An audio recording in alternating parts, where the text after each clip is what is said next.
Welcome to the Uncomfortable is OK podcast. I'm your host, Chris Desmond. This is a show where we get to get better at the hard stuff that makes life meaningful. Sorry that I didn't get an episode out last week. The last few weeks my life has changed around a wee bit in terms of some of the commitments that I have. So the podcast just got squeezed to the side, unfortunately. But we're back this week with a solo episode. We're kind of heading into the middle of December now. And a lot of people they're heading towards the end of the year. Hopefully they're cruising towards the end of the year and not sliding in a screaming heap. But it's often the time of year as well that we start to think about, okay, what changes might I want to be making in my life next year? Like, what New Year's resolutions do I want to bring in? What do I want to work on? And if you're anything like me, you have set New Year's resolutions before and they haven't stuck. And there's a few reasons for that. But I want to have a talk today about how we can make change a little bit more sticky for us, how we might make it a little bit more sustainable, and how some practical strategies that we can utilize to change our behavior for the better in 2023. And these might be small changes like grabbing an apple instead of a biscuit, or they might be bigger changes like setting and enforcing some boundaries that you've been wanting to put into place for a while. But whatever you want to do, the important thing is to think about, okay, what is it? Why do I want to do it? Why is it going to be meaningful? And why do I care about changing my life in this way? And once you've done that, hopefully these steps that we're going to talk about next are going to be helpful for actually going and implementing those changes in that new behavior. We're going to talk about it through the lens of health, because that's often how I talk about it. That's how I work with a lot of my clients around it as well. So we'll talk about it from a health perspective, but basically you can apply it to any other change that you want to make, whether that be learning a new skill, developing some kind of new habit as well. And so each of us has a current health status. We are where we are. And if our current health status isn't as crisp as we would like it to be, then that's cool. That's fine. It is what it is. And we have the capacity to change it, which is fantastic. And we usually find ourselves where we are due to the environments that we've been in, the past experiences that we've had, and the actions that those environments and those experiences have elicited in us. And so a challenge that people face when they try to make positive change is they play the blame game. So we blame our circumstances, we blame other people, we blame the governments, we blame ourselves. And all of those factors influence our behaviors. That is true. But research shows us that beginning from a place of blame rarely creates sustainable improvements. It actually encourages us to play the victim, to give up our own agency, and even give up our own agency if it's to our past selves for the actions that we've previously taken. And so what we want to do is we want to play the change game. We don't want to play the blame game. Because we have one past, unless you kind of go deep down a quantum physics debate rabbit hole, and our past actions have happened, and our health is what it is. And so if we want to live a more healthful life, the first step in doing that is actually accepting that we are where we are. And wherever we are on the continuum of our life, whether we're just starting out or whether we're further down the track, we only have one past and we can't change it. And the exciting, but sometimes overwhelming thing is that we have many potential futures. So many times during our days and weeks, we come to what's called a choice point. And the choice point is a moment where we have many future paths that we can take. And to use health as an example in this, we could eat the cookie, we could eat the apple, we could choose to eat nothing in that moment and do something completely different. So we've got all of these different options lined up in front of us. And this single choice is likely to have minimal immediate consequences for us, other than perhaps something stuck in your teeth depending on what you choose to eat. And this single one-off choice probably won't even have any long-term consequences in our lives. But when we repeat choices over the course of time, they change the trajectory of our lives. And because us humans are creatures of habit, once we've made a choice once, we're more likely to make it again. So that cookie or that apple or no snack starts to compound over time. And like as we said, to clarify, a single health choice has minimal impact. So don't be afraid to eat that cookie every now and then, but just not at every choice point that you come to. And so good health and change happens in the moments. And to change our health trajectory or to change our life trajectory, we must take agency over these choice points. Because at each choice point, we have many potential futures in front of us. And we get to choose our own adventure and decide which path to follow. And so to apply agency over our choice points and agency over those moments, firstly, it's becoming aware of choice points. And many of these choice points pass us by without us noticing them. We're just embedded into our routines and we take the path that we normally take. And so the first step is paying attention to the health actions that we're taking during the day. And I find that it's often helpful to record these as we start to build awareness around them so that you can audit them later. Because research shows that if we don't keep a track of what we're doing, we're likely to overestimate our positive health actions and underestimate the unhelpful ones. So, for example, every few months I track what I eat for a week or two just to bring my awareness back to it and highlight if I need to make any changes. And so after we've brought awareness to the choice point, the second step is to identify the different options that we're faced with in that moment, particularly identifying the healthful options or the options that we want to take and attempting to make the healthful choice. So the possible actions available to us fall on a spectrum of healthful at one end and unhealthful at the other, or ones that are going to move us towards the change that we want to make or ones that are going to take us away. And some of the actions, some of the options that we have are more nuanced than might appear at first glance. So again, health example, a burger and fries when you're eating them while enjoying connection with good mates is more healthful than the same burger and fries eaten by yourself mindlessly on the couch in front of Netflix. So we want to begin to identify the range of actions that we could take at each of these choice points.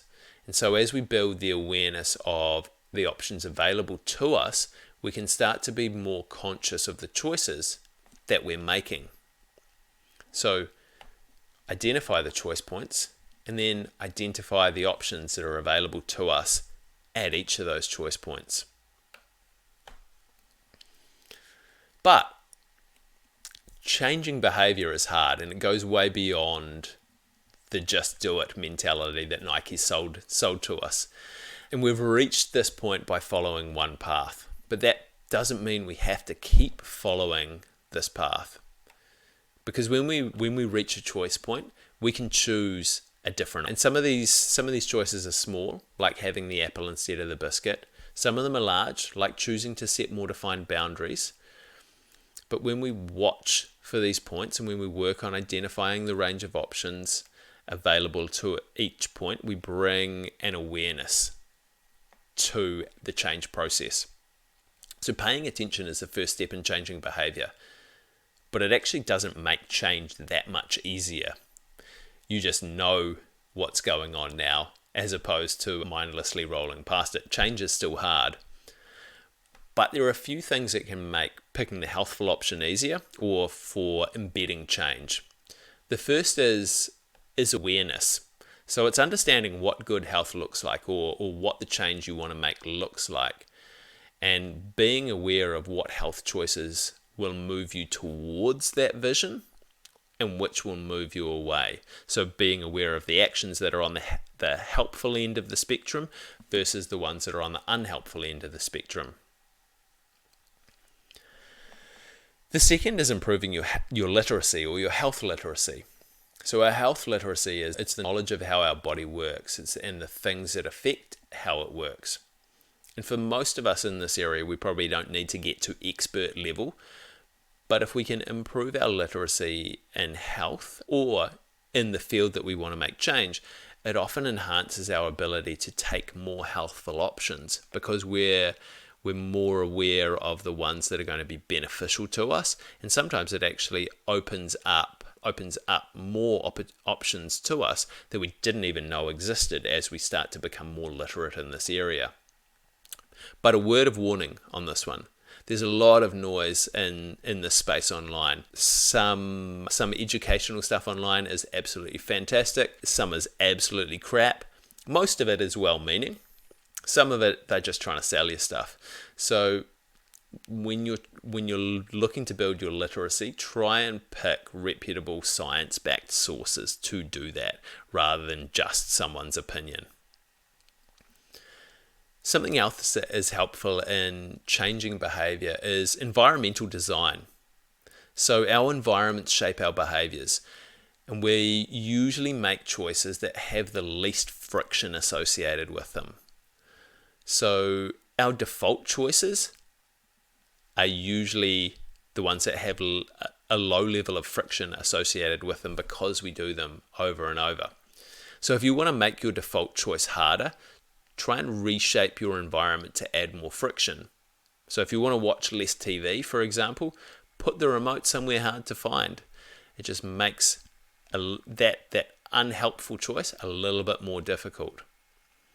And if you want to make the healthful choice easier, remove friction from your environment. So if you want to go for a walk after you get home from work, change into your walking gear before you leave work, so that when you get home, you're in that walking gear and you can just shoot straight out the door. Because once you get home and sit on the couch in your work clothes, then it's all over. You're not going for that walk. The next thing is habit development, because it's easier to walk the well-worn path than an overgrown one. And so the more that we take a new action, the more the pathway gets walked, the more the pathway works, and the stronger the neural pathway that sets that action in motion gets. And consistency builds habits. And the work of habit gurus like James Clear, like BJ Fogg, like Charles Duhigg is really helpful for our health. It's really helpful for our behavior change. And their model of behavior change is we want to create a cue which triggers a response so that we then get a reward.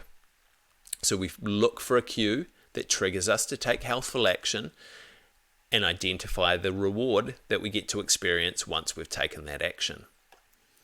So practical example of that, let's use brushing your teeth. So you come in, you see your toothbrush in the bathroom, that's your cue. And that triggers your behavior of brushing your teeth, which is the response.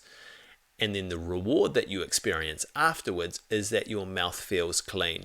So that's a basic example, but for each aspect of changing behavior, each aspect of habit formation, we want to look at a cue that then triggers a behavior that we want to do, and then we want to focus on the reward afterwards, like the good feeling that we get from doing this behavior, because that reinforces that behavioral loop. We're more likely to do things that we enjoy than that we don't. So focusing on the reward after the behavior is really important as well. The next thing that makes changing behavior easier is looking at the motivations behind it. And so this isn't the hoorah motivation that you get after watching an inspirational speaker or a pump it up YouTube video. But instead it's the slow burning motivation that gets you through the mundane times. And so we've talked about knowing what good health looks like, or what change you want to make, and kind of painting a picture of what that looks like. But also ask yourself, why do you care about those particular aspects of change? Why do you care about those particular aspects of health? Why is it important to deadlift 200 kgs? Why is it important to eat that way? Why is it important for you to use your mindfulness app? What meaning is that going to give to your life? What fulfillment is that going to give to your life? And don't always settle for the first answer you give yourself, because that's a really easy one. That's often the superficial one. Dig deeper. Dig deeper to understand your motivations and play the 5 whys game. So that's the first answer you get, ask why again. And then the second answer, ask why. The third answer, ask why. The fourth answer, ask why. And the fifth answer is potentially going to be something near to your true motivations. And the final thing that makes behavior change easier is having a look at our narratives, because the stories that we tell ourselves impact our behaviors. We want to watch the narratives that run through our mind when we make choices. It's really, really important. So when you take an action, whether it's one that moves you towards change or whether it's one that holds you back, pay attention to what you're telling yourself at the time. If that story drives an action that you want to move away from, is there potentially a more helpful story that you can tell yourself? And if there is a story that moves you towards the action that you want to take, is there a way that you can reinforce that and tell yourself that story more often? So if you see these choice points, and if you're reaching these choice points, and you find that you're continuing to take that default path that you've always taken when you want to make change, then look to change one or more of these different facets to help facilitate that change, to help it make it a little bit easier for you. So we're gonna wrap things up with that there. So think about the changes that you want to make next year. Look for the choice points, look for the range of options that are available to you. And then as you start to make change, think about building your awareness, think about building your literacy, thinking about designing your environment, setting up habit development, think about the underlying motivations of why you want to do this, and look at the narratives, look at the stories that you're telling yourself that either make behavior change easier or make it more difficult for you. And good luck with the changes. I'd love to hear what resolutions you might be thinking about, or some of the changes that you want to be making over the next year. Have a great week, and we'll be back again next week with another episode. Thanks for getting uncomfortable with me today.